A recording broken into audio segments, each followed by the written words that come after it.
Hello and thank you for joining us for this week's track guide for Daily Race B in association with Kireth eSports. I'm JB Racing and I'm going to take you around this guide for Kyoto Driving Park, and we are at the Yamagiwa forward layout, which is probably my favourite layout of all the Kyoto Driving Park tracks. They have fixed the curb glitch, so there's no more curb riding and ridiculous sort of launches people are getting out of that, which is nice. And for something a little bit different, we've gone in the Nissan GT-R. So if you're like me and you're completely bored of driving the Subaru, jump in the GT-R, it's great fun. You can also get in the Nissan Silvia as well. I've seen some good laps getting putting in that car.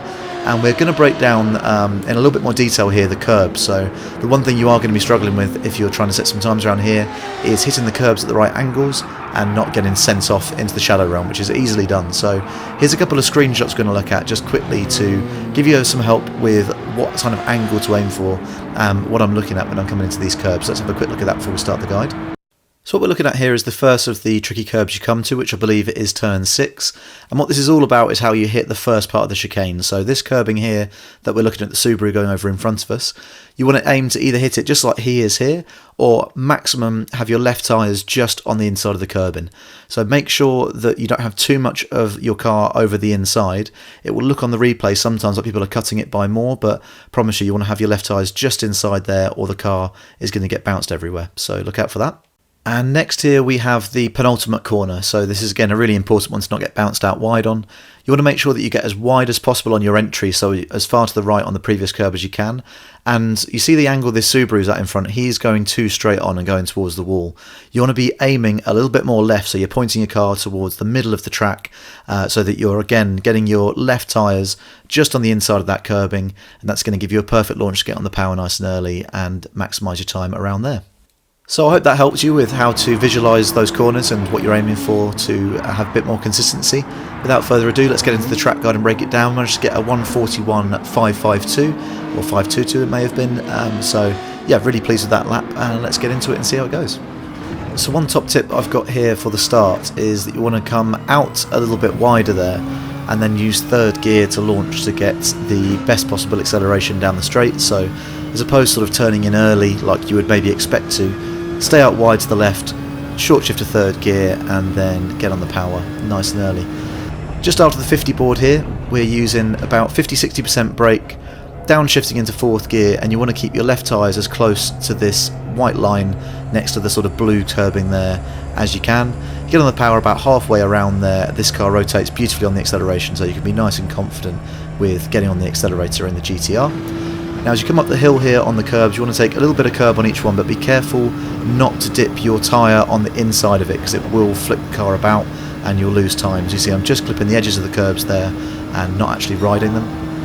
Next we're looking out for the marshal's box on the right hand side, so just before the marshal's box we're turning in, again about 50% brake, down into fourth gear, and the car will slide a little bit when you're coming in at full speed, but it's not a problem. Again, just get on the power nice and confidently.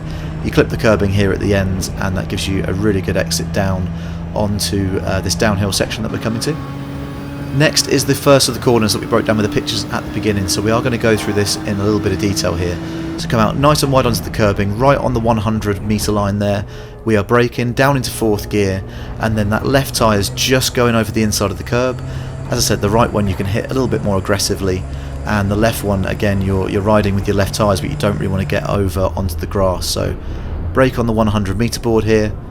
We're trail braking down, keeping it in fourth gear, aiming to get the left tyres just over the inside of this curbing here, on the power as you hit that curb, and then that will give you a nice straight line to cut this right curb. With any of these curbs at any point, if you do dip your outside tyres over the inside, that is going to be too far and you're going to get a penalty, so watch out for that. It's only the inside tyres that you can cut the curbing with. Now coming up the hill, we are coming to a slightly tricky hairpin here. Now the braking point is just after the barrier goes out of your sight on the right hand side, so where that red and white barrier starts, we're braking just after the start of that, down into second gear, and you need to be really confident on the accelerator here, so you see about halfway around and getting on the power nice and early, and you've got all this curb in here you can use as runoff, so loads of room to accelerate out there. Now next is the second of the curbs we showed the pictures of at the beginning, so we're turning in just before that marshal's box on the left hand side, bit of a lift to make sure the car stays over on the right, brake once the car's in a straight line, and then we're just clipping the edge of that curb in with our left tyres, so we don't have to run off like that fast time did there in front. So bit of a lift to stay over to the right. On the brakes once the car's straight. Aim to take just enough curbing to get your tyres on the inside, and then that will give you a nice smooth exit. Obviously that time in front was faster, but it's not going to be as consistent if you're out there on the grass.